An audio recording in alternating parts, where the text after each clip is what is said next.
BHC, right, Jaynie, That's right. as the acronym for that group. And Jane Hayse, who's the president of Berkshire Hathaway Home Services Beach Properties of Florida. Welcome, Jan. I'm excited to have you. And then Katie Stephans, who's the vice president of Enterprise Applications at Home Services of America. And each of these leaders brings a unique perspective because all they do, it's very different, the roles that they have, from operational excellence to transformative brokerage leadership and cutting edge enterprise technology. Their impressive bios are going to be added to the link on this webpage, so you'll find those there. So we're going to get started. Grab your cafecito and let's begin the conversation. So, the first question I always ask is about leadership because I'm always interested in learning from each of you how you were able to get into this business. Was it by choice, by chance? And what does your role entail? Because, Jan, I know yours a little bit, but the other two are very unique in what you do. So, I'll start off with you, Katie. Tell me a little bit about your role and how you got started. Sure. So I'm definitely a story of getting into real estate by chance. I came into the industry at probably one of the best times, February of 2008, for those of you who Wow. So, Hmm, hey, we're celebrating. right, it's a great time. Yeah. And I honestly, I it was one of those, I knew someone who was in the mortgage company at Reese Nichols in Kansas City, where I started, and got into the role as an IT trainer. So helping our agents learn how to use technology back in a time where we were still struggling with the fact that we didn't carry books around with the MLS in them anymore. So that's how I got started and then kind of worked my way through and been with the whole organization for my entire real estate career. And then what I'm really focused on today in my role is we are an organization who, this is not going to be news to anyone who's familiar with home services, but we have 40, give or take, how you count the companies, odd companies that we have throughout the organization. They've all been kind of grown up in different ways and kind of working in their own ways, places in terms of technology. And now we're kind of at this pivotal moment where we need to start aligning around common platforms so that we can continue to grow and start to innovate more and do so in a way that impacts everyone, in a equal and strong way. And so what I'm coming in and bringing to the table is our opportunity to start doing that, defining the things that are, going to continue to elevate our companies and their business and continue to give them that platform for growth, but do so in a way that we can all work together more strongly. Oh, first of all, very impressive because there's not that many people that are in STEM that are women, right? So you're part of that STEM field. And also the fact that you came into the business probably in the most difficult times of 2008. Because for those that are not familiar with our industry, 2008 was the downfall of the way we did things in real estate. And we were going through a lot of changes, which is no different than what we're doing today, right? We're going through a lot of different changes. So Mhm. you've seen it all, you've been there. And then the fact that you're uniforming or trying to find a cohesive pattern for all of our companies to kind of work together, I think is incredible because we are kind of siloed. And sometimes, making sure that we kind of match up together is going to be really key to our success. So thank you, Katie, for doing that. And you're doing that as well, Janie. You're coordinating, things as well. So tell us a little bit about your background. And I know it's in HR just because I've had you in accountability partner. So getting into this field, how was it and what does your role entail? Yeah, so starting off first, happened chance to go into real estate. The work that I do has been pretty industry agnostic.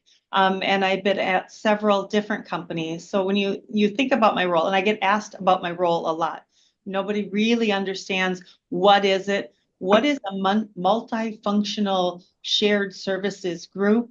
A multifunctional shared services group means we have multiple functions, just as it sounds. So think about your support functions like legal and finance and HR and IT. And what we work to do is streamline and make efficient back office processes, the processes that we don't want people to have to care about. So partnering a lot with Katie when we think about enterprise and process and doing things. So my route to this job is windy. So I started out in finance, spent years in finance. I spent probably 20 years in HR, but not traditional HR. It's always been operational, process improvement. I've spent some time studying lean methodology, so lean process improvement. So every role that I've had is really, how do we do things better, faster, and really with customer service in mind. So how do we do it best for the organization we serve? So I'm leading a fantastic group of folks in that multifunctional space. And I know a lot of transition and newness is happening in your role. So it can also be extremely scary for a lot of us who are, not used to the changes that are coming or the newness of that, just like any technology. So I know that we're going to talk a little bit more about that, Jaynie, and some of the things that have happened to get you to where you are today. And Jan, you've just stepped into this role too this past year. And I know it was, but you've got a lot of experience working with beach properties of Florida. You've worked with them for a long time in different roles, and you actually were a realtor too, right? So Well, yes, I started with beach properties in 2011. I came from a background in banking and title and needed a job that was kind of flexible with my kids' schedule because they were young at the time. So I was a transaction coordinator for the three owners of beach properties of Florida. So it's been really fun to grow with this company as we had 50 agents at the time and three offices. And, now we have over 250 agents and we're now, home services company, which is amazing. And as Katie and Jaynie talk, we love you guys because when we were purchased, we were one of the smaller companies. So we started right away with the shared services before it was shared services. So, we went from doing everything ourselves and learned to kind of give that up early. And, and I really have grown to appreciate the partnerships that we have with shared services team so that our team here can focus on our agents and, helping them adapt to the changes in the market and grow their business. well, That's Gina right. always, yeah, go ahead, Jaynie. I was just going to say, and that's the point, Jan. I just love that so much. So thank you. And I love that you automatically were inducted into the shared that model, because for those that haven't, that's the hardest thing. It's just transitioning to something new. And when you start something, I always say for agents that are starting right now, you guys you're learning the way to do things, so you don't have to worry about, stressing out about the way you used to do things, because that's what a lot of us get stuck on. And Jan, I know for you, for a fact, because I love my favorite vacation spot in the world is Sea Grove, Seaside, and Santa Rosa Beach. So I know those beaches like the back of my hand. And I remember when you were an independent and then moving into that from a franchise into being part of the home services family of companies. So exciting news. And again, you're not new to the role. So my next question is, what have been some of the things that have been kind of unique in your transition into this new role, and what inspired you to take on this new challenge, right? Because sometimes it's like, okay, you're touched, it's your turn to be, a leader, and sometimes it's like, oh my God, I've been wanting this all my life and now I'm finally there. And what has been the toughest thing and what has been the easiest thing? So I'll go back to you, Jan. Okay, yeah. So for me, this was not something that I wanted my entire life. I was definitely touched with it. And I'm always up for a challenge, right? If an opportunity presents itself to me, I'm gonna, it seemed like a big one, but I want to give it a try. And I've just learned from a lot of people and been taking notes as I go. And I thought, what a fantastic opportunity for me. How blessed am I to be working with all these amazing peoples and to help our company grow.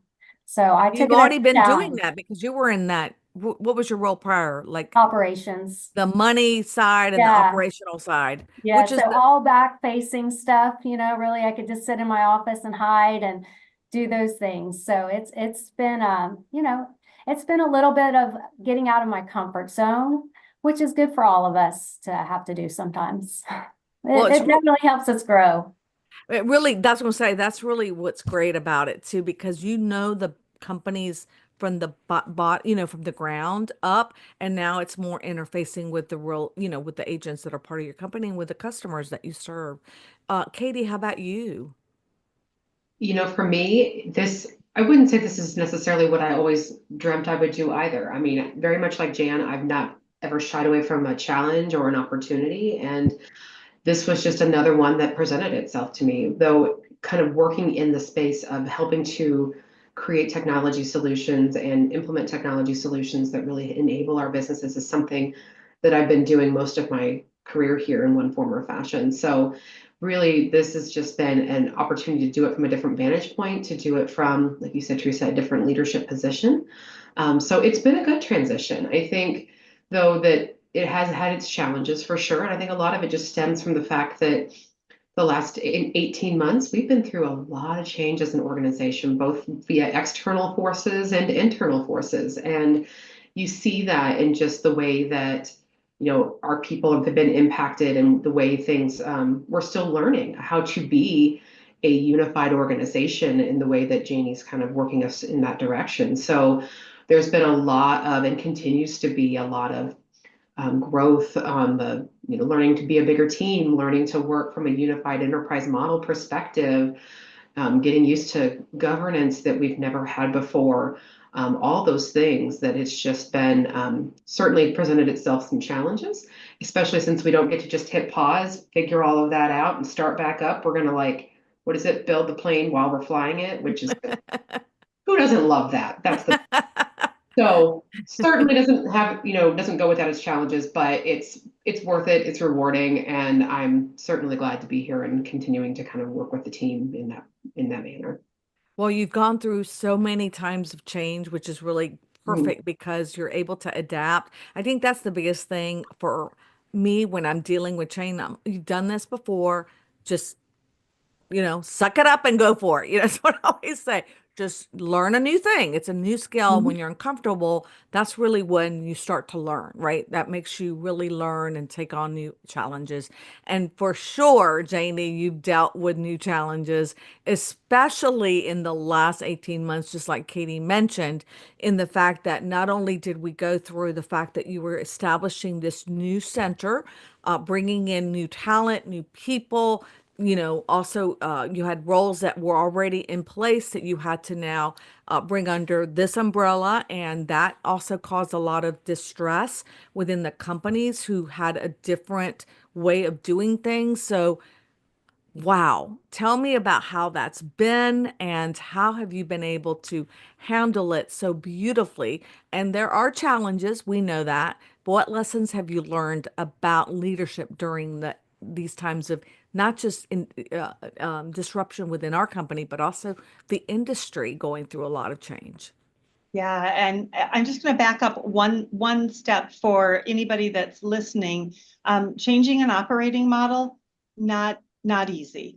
And Home Services of America was really set up as a holding company with independent companies running autonomously. So when we talk about the numbers of companies, we have 50, 60, 70, depending on who's counting, independent companies. Each of these companies with their own finance, HR, legal, IT departments in it. Going to a unified model and supporting the company in a different way in these support functions is hard. It is an incredible amount of change. And I came in 18 months ago. The project was going to be 18 months or so. And we had change. External impacts happening to our organization that we were asked, how quickly can you do this? And we changed an 18-month massive project into 6 months. So change accelerated. When you do that, it's not going to be pretty. So we didn't launch our services in a beautiful way and everybody was happy. So it was messy. Feedback was messy. Compound that with all of these external influences making people maybe a little bit more crabby than on a normal day. So we took a lot of feedback. I am so fortunate to have a great group of leaders underneath me. And we've taken that feedback and improved and tried to make improvements and take that. I had a colleague that said, Jaynie, anytime you give me feedback, I consider it a gift. And that resonates with me, that we should think of feedback as a gift, even if it's hard to hear, even if it's negative, all of those things, we need to try and make things better. So that's been incredible. I would also say from top leadership on down, change is hard. So even though top leadership says, this is what we want to do, they haven't been through it before. They don't know the trips and turns and all the things that we will go through. So sometimes recalibrating with top leadership and aligning with leadership and helping everybody through the change. But we have incredible leaders here, and incredible leaders that are really just trying to help make it a better place. So with that lens, we're going to do it and we'll be successful.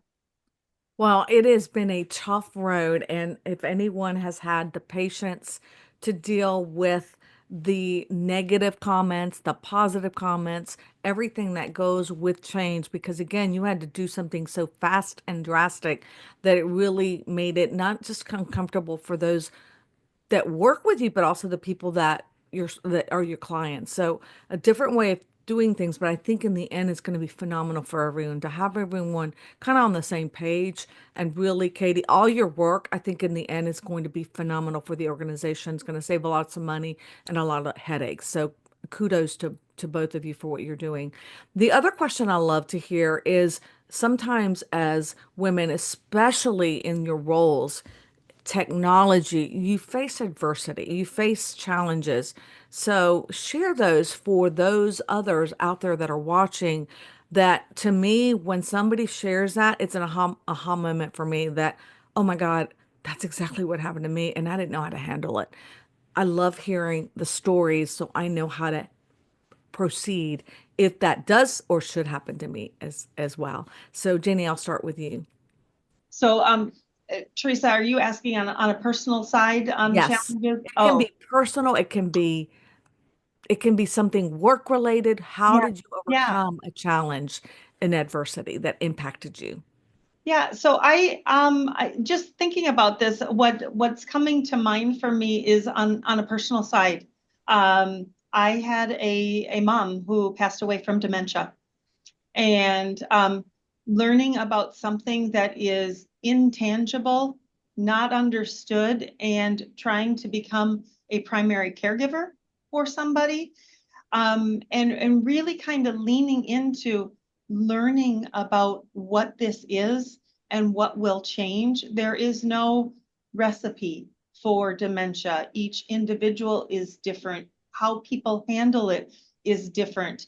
And you have to change and alter how you think about things almost on a daily basis. Wow.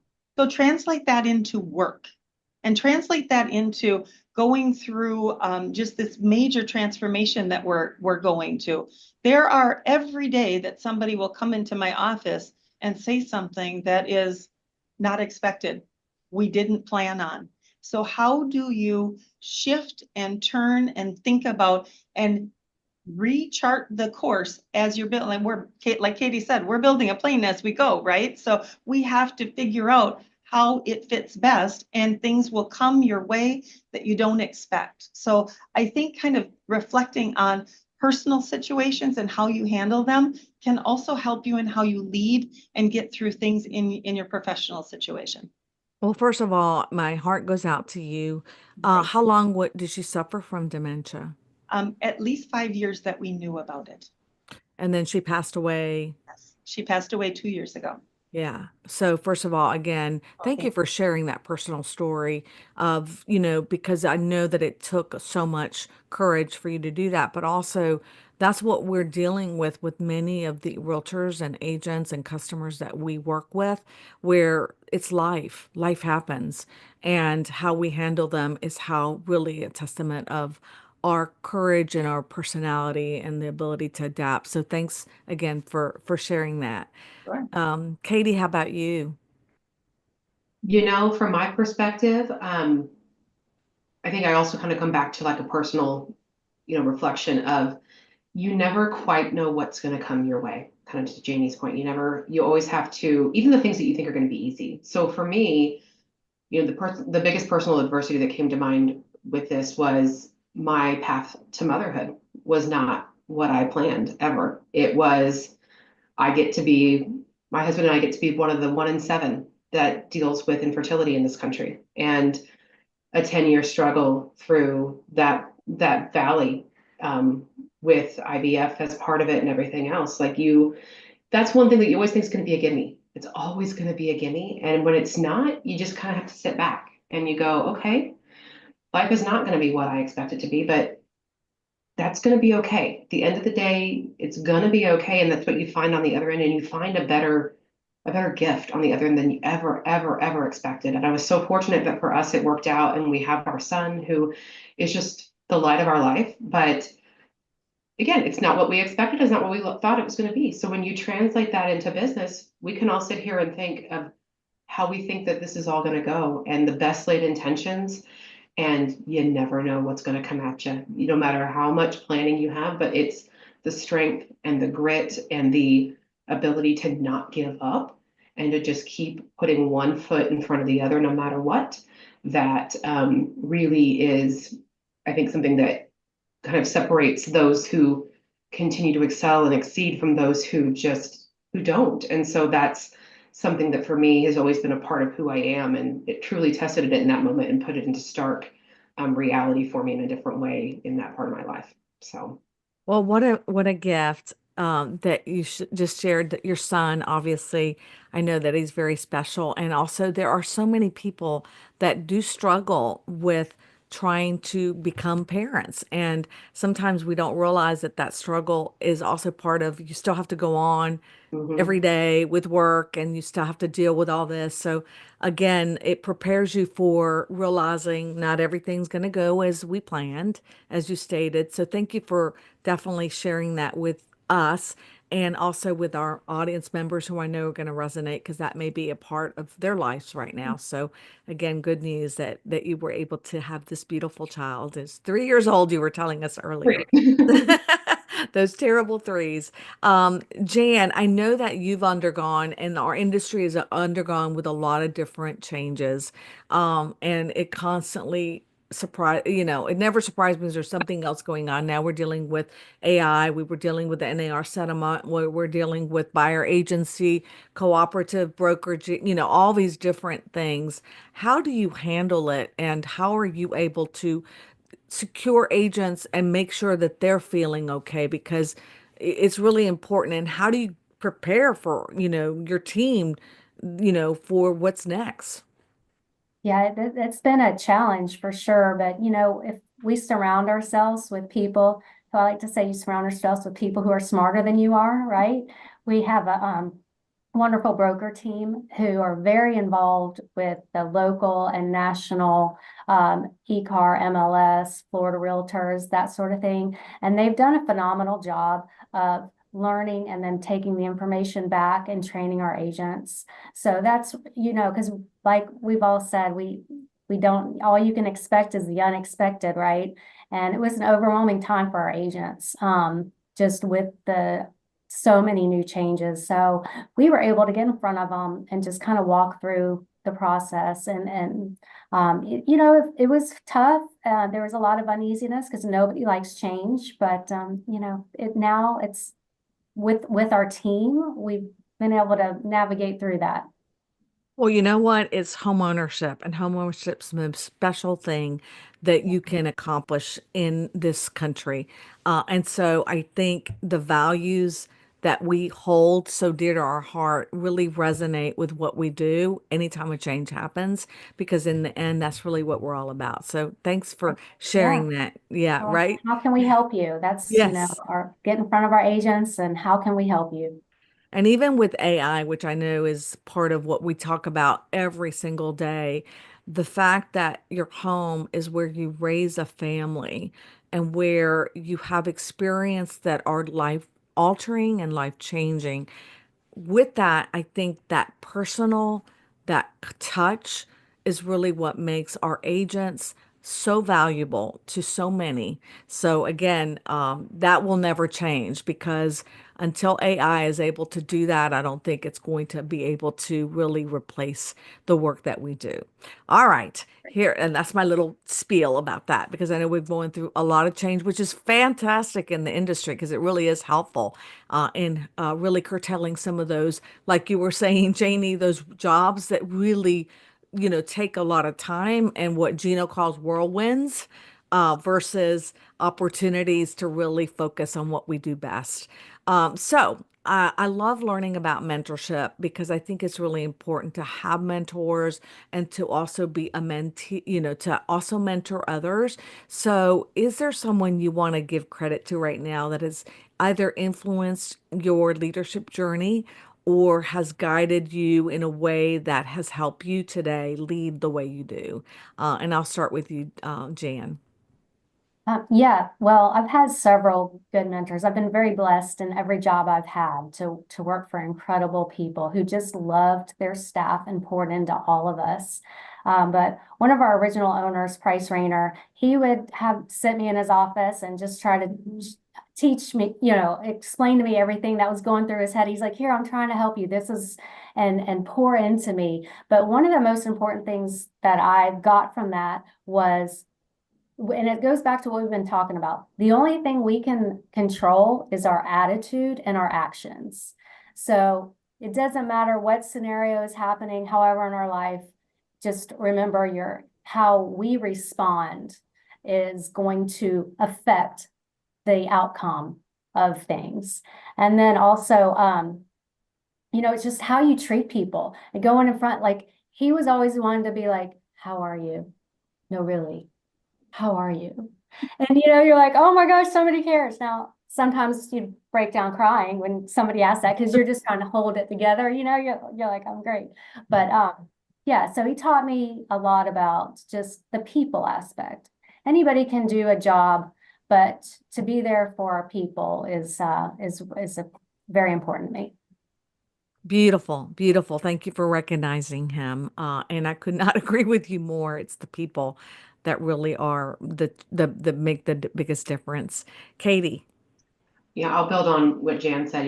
Like her, I've had several different, wonderful leaders that I've been able to work with over the years. But I think the most recent one for me was one that many in the audience may actually know, Mary Lee Blaylock, who have been with us in this organization for 30 years. And I had the very great privilege of working very closely with her for the last couple of years. And, one of the things, there were so many things. So when I thought about this, I had to pick out the one thing that I really felt like was the most pivotal for me with her. And that was learning that success is not measured by the title, the prestige, the money, any of these things that we all think about.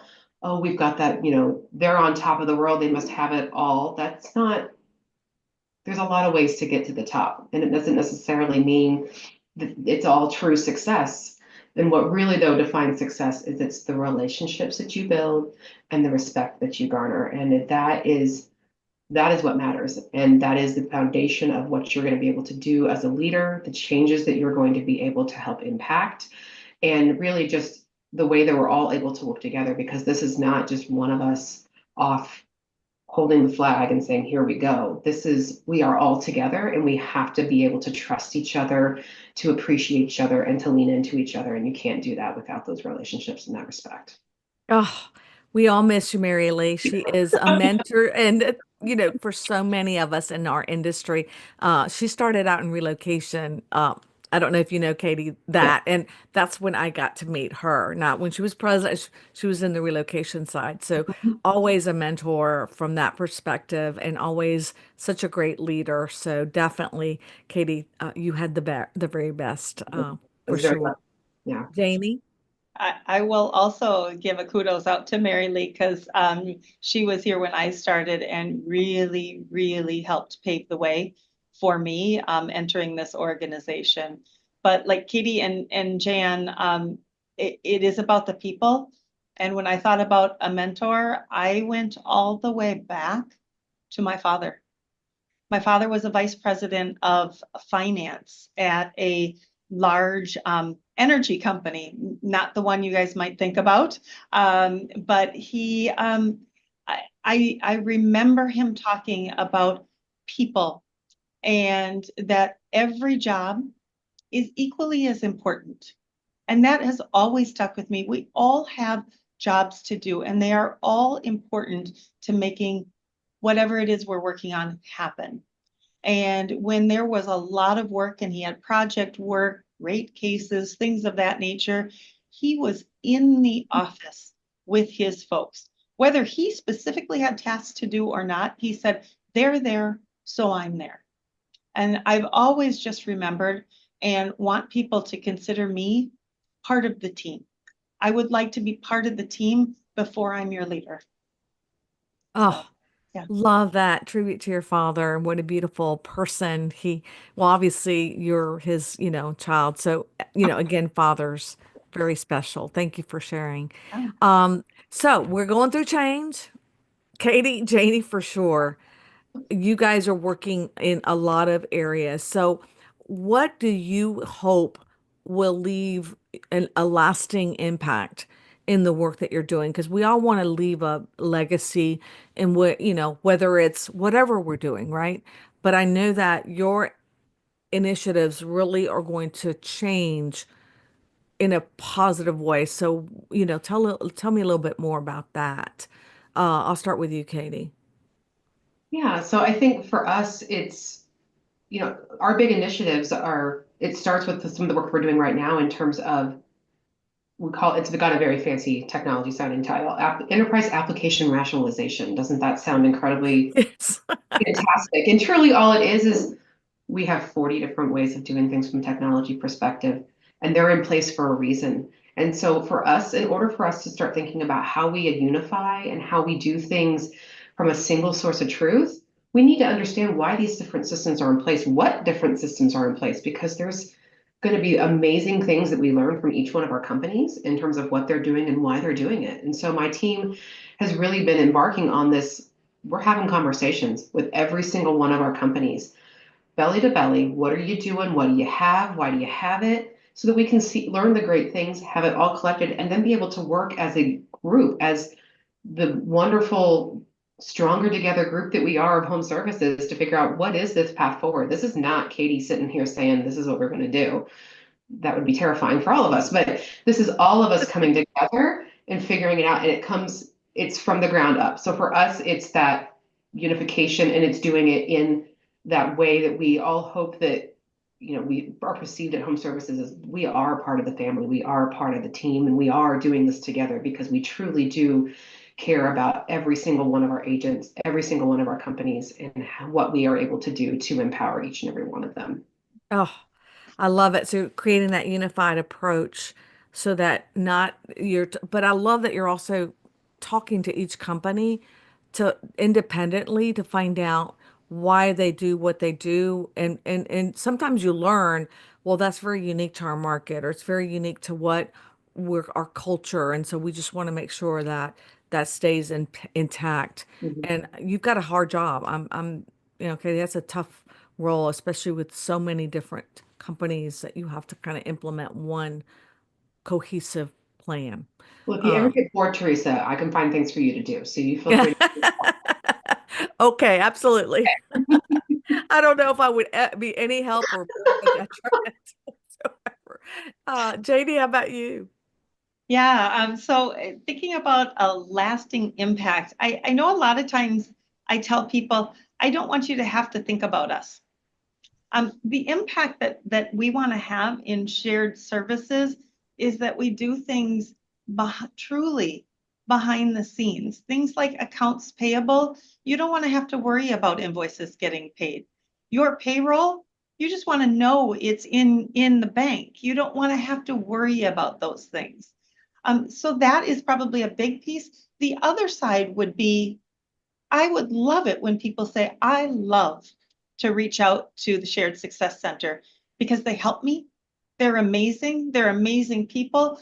Oh, I got Jaynie on the phone. Oh, I got Susie on the phone. And everyone gives me a great experience. I get what I need, and I can get back to the work of helping us grow our real estate business. Oh, So, yeah. well, there's nothing more important than that, to have someone you can call, but not have to worry about, like, How do you fly? What mechanics are part of the plane? I don't care. I just want to know that it's going to get me off the ground and to my destination, right? So I love that. That's perfect.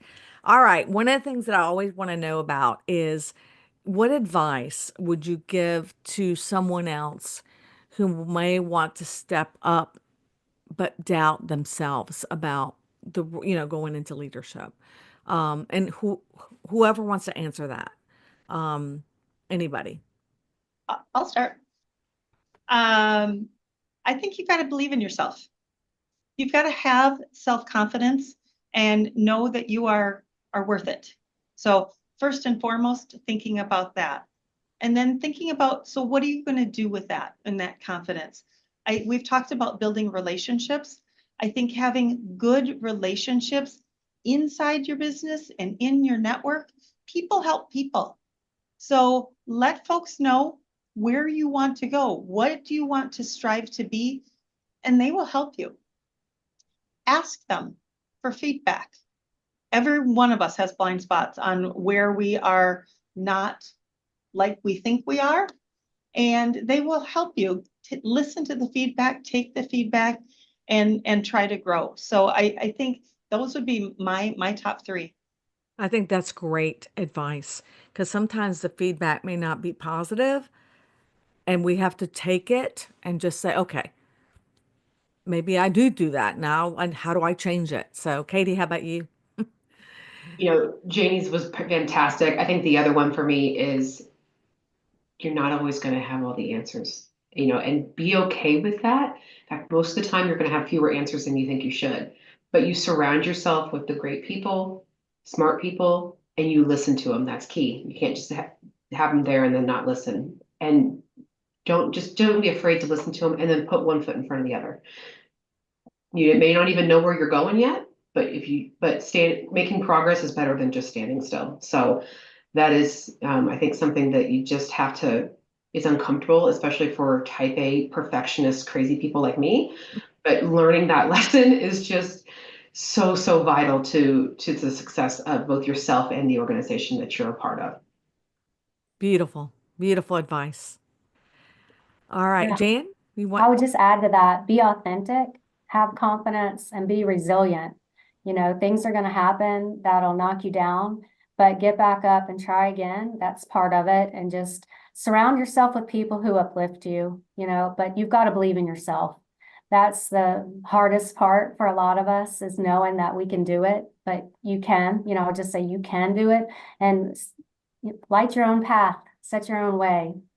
I think that's beautiful. And also, I remember when I stepped into first NARP president role, how I wanted to be like the predecessor who was so dynamic and so phenomenal. And for me, my style was very different. And so how did I fill the shoes of someone who was phenomenal prior to me, right?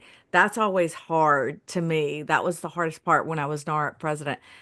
And I love that you said be authentic. I was just, you know what? I just have to be me. And that's the way you lead, right?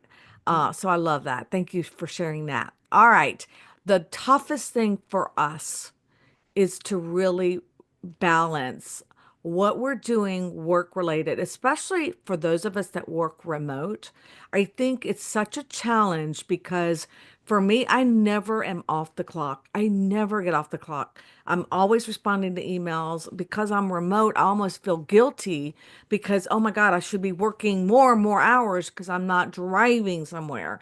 So, how do you balance your professional growth with your personal, well-being? Because women struggle with that. I have this conversation all the time. Jan, I'll start with you. You have to make it a priority, and I'm fortunate because I do get to come into an office every day. I know a lot of people don't agree with that, they like being at home, but you have to separate. You have to say, time with your family and friends and time for you is sacred. I have a morning routine. I get up early, I exercise, I meet friends at the gym, that's that. And then you have time, I like quiet time to reflect and meditate and, just have that morning for me to set my mindset. Start with a grateful mindset. to carry on through the day. But if you let it, if I used to be real bad. People would text at 9 o'clock at night, and that's our nature, is to respond. But you finally have to say no. My family is important to me, and so set those boundaries. But it's tough. It is so tough. It's so tough. Katie, have you had challenges there? Yeah, I mean, much like Jan, I used to be in the same boat where I was on all the time. I would respond nights and weekends anytime I had to. Being in IT, sometimes you don't get that luxury to not. But, as the last 5 years, like many of us, I work remote now and I work remote totally. And that actually has kind of forced me into those boundaries. And I always have to remind myself, no one's going to set your boundaries and enforce your boundaries but you. And so prioritizing your personal life, I have a space here at home. This is my office. This is where work happens. I walk out that door, I shut it off. It doesn't mean I won't never respond or never pay attention or anything like that, but my family is incredibly important to me. I am a whole person, and that is not just what I do at work. That is who I am at home. And I have to continue to make sure that, to Jan's point, that is the priority when I'm after hours, when I'm on vacation, anything like that. I give it my all while I'm here, but I've got to give it my all when I'm to my family when I'm not, you know. And I also have to remember growth is not linear, and growth is not just your professional life. You're going to have years where your growth looks like a rocket ship from a professional perspective. You're going to have years where you're looking like you're rolling down the hill with your hair all messed up. And that's okay, because in the end, you end up where you want. And you all have to always have to look at the season of life that you're in.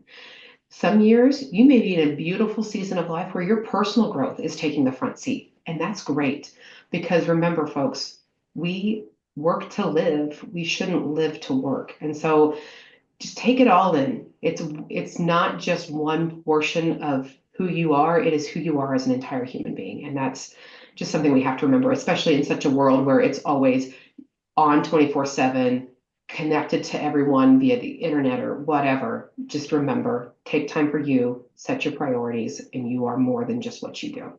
It's so true. And I love the fact that you close your office and you are pretty much done. I think that's really important if you have the luxury, because not all of us have the luxury of having our own space to have an office. But to have that is such a huge, to me, asset, because you're able to really kind of, okay, separate, this is my office. I'm walking out. Now I'm spending time with my family. And I can be very honest and sincere. They're not always going to be around. Yeah. I lost my husband 2 years ago, and I always thought he'd be around, and he's not. So you really have to, and my kids are grown and they're out of the house. So spend that valuable time with that family, because they're not always going to be there as much as you think and hope. Jaynie, how about you? Yeah, I think it's very similar theme. The word I would use is be mindful. Be mindful of what's going on in your life. There are times when, well, you've heard the big transformation that we've gone through, very stressful, lot of work. But be mindful of how you show up in times of stress is probably not your best self. So it is super important to unplug. And I do. I turn off my computer. I literally turn off my computer. I sleep as 7 to 8 hours a night. That's super important. And I enjoy what activities make my cup get full. And that could be golf, pickleball, bowling. It could be sitting around a bonfire, having beers with friends. It could be a variety of things, but I am not at work when I'm in those moments. And I think that's so, so important that you unplug and yet you be mindful of what's happening to you personally at work in times of stress, because as a leader, that rolls down to your team. So it's just very important. It does. It affects everything, right? It affects the people that you work with when you are having or not taking that time for yourself. All right. And a question that I'm looking at the crystal ball. All right. And whoever wants to answer this, because I know it's a difficult question, is how do you see, where do we see ourselves headed in the next 5 years? And how do we plan, to shape that future? Anyone? I don't want to jump on Katie's parade. So Katie, if I steal an answer from you, I apologize, but we probably have lots of similarities. When you think of shared services and where things were, I'm going to date myself. We started out in the world of paper, and you physically had to be in an office doing administrative work. Fast forward to today, where we are able to do so much through technology virtually, and we can grab talent from across the United States and really leverage the best of talent. Fast forwarding, how do you do it better? I think we will be embracing, Teresa, a little bit differently, AI and ChatGPT and EDI and all of those things, so that again, we are more efficient in the stuff that folks don't want to have to pay attention to. So for shared services, it's really how to advance along with technology advances that will help enable. Perfect answer. Sorry, Katie. No, great. It was great. Anyone I else? would, I would say that that leans into the real estate side too. You know, as our agents, you want to lean into AI and all the advances of technology. You want to learn that and just remember it is about relationships, no matter how far we advance in technology, learn that and embrace it. But you're dealing with people who are buying and selling their homes or, you know, things that are very important to them. So just maintaining the company culture and adapting to the market shifts and just, you know, going with the flow as things happen and, you know, change with the change, just staying with that. Perfect. Well, and I see like cars that are going to be flying. Okay. Like even from that perspective, just how the home itself will change in the next 5 years. Because if you look at the last 5 years, I mean, look at cell phones and look at, I mean, things that the watches, everything that is, you know, like if you remember the show, if you're old enough, the Jetsons, it's I was like, thinking that. wow, right? We're getting there, the Jetsons. Anyway, as we wrap up, believe it or not, we're almost done. And I can't believe that time has just flown by. I always like to end with a positive, fun, you know, recommendation of great reads. I'm not a big reader, but I like the recommendations that we get from you personally of things that you know, because I can do Blinkist or podcasts that you're listening to that you think is fun, that you know, you're getting a lot of, and then also what I resonates with me are quotes. So any one of those three or all three, if you want to. I'll start with you, Dan. All right. One of my favorite podcasts to listen to is Feel Better, Live More. It's by Dr. Rangan Chatterjee, and it's just great tidbits on life, right? And just how to deal with all the things in life. But a book that I listen to that's not really work related, but I found it fascinating is Outwitting the Devil with Napoleon Hill. If you ever get a chance to listen to that, it's really, really incredible. It's written back in the 30s or 40s or something, but what he said hits true with what's going on today. But you know, the book that I'm pouring into right now is The Blueprint. So I have just jumped into my leadership role, so I'm really trying to, you know, every day I'm trying to learn more and more. So The Blueprint is what I'm really focused in right now. I have not read that, The Blueprint, or The Okay, Devil. Outwitting the Devil. I mean, I was listening to an audiobook with my husband in the car, and it's like, oh my gosh, this is I thought crazy. I knew all the Napoleon Hill books. I didn't know that one. It was That's just released. okay. So yeah, Perfect. check it out. And then, you know, a quote that always resonates me, and it's not that great, but it's wherever you go, there you are. And it's just a reminder, like, you, be happy where you are right now, because no matter where you are, that's it. You have you. Oh, I Yeah. think it's very insightful. You know, be present too. Like, be present, you know. I love that. Jaynie?